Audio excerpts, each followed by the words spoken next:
Shalom, bertemu kembali dalam Efrata Devotion pada hari ini.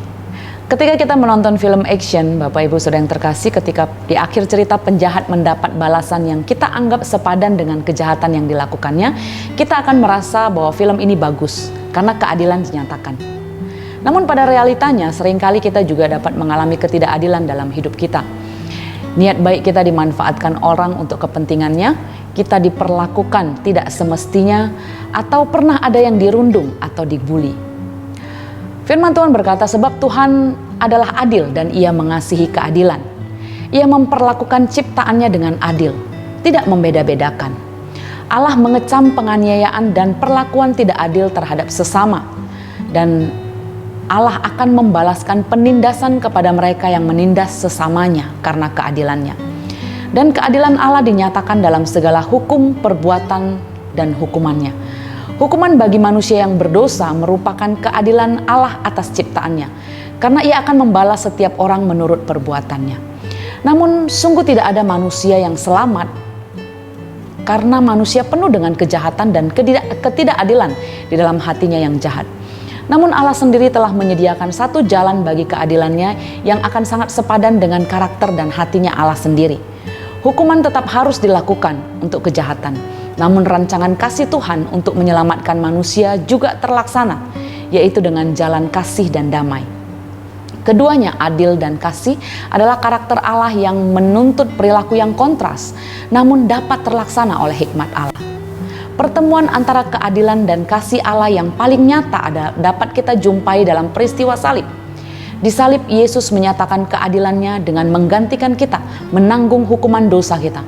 Dan di salib, Yesus menyatakan kasih Allah yang menyelamatkan manusia dari segala dosa. Kristus Yesus telah ditentukan Allah menjadi jalan pendamaian karena iman dalam darahnya. Hal ini dibuatnya untuk menunjukkan keadilannya karena Ia telah membiarkan dosa-dosa yang terjadi dahulu pada masa kesabarannya. Maksudnya ialah untuk menunjukkan keadilannya pada masa ini supaya nyata bahwa Ia benar dan juga membenarkan orang yang percaya kepada Yesus. Roma 3:25-26. Kepada kita yang telah diselamatkan oleh pengorbanannya, Allah menginginkan ketika kita mengalami ketidakadilan, melakukan apa yang telah Allah lakukan kepada kita. Membalas kejahatan dengan kejahatan tidak akan mewujudkan keadilan. Martin Luther King pernah berkata yang merangkum konsep kasih dan keadilan ini. Gelap tak akan mengusir gelap, hanya cahaya yang bisa melakukannya. Dosa tidak akan dapat mengusir dosa, hanya kasih yang dapat melakukannya. Puji nama Tuhan atas keadilannya yang dinyatakannya dalam kasih-Nya bagi kita. Jika tidak, pastilah kita semua akan binasa. Tapi dengan kita mengasihi, kita juga sedang mewujudkan keadilan dalam kasih. Mari kita berdoa.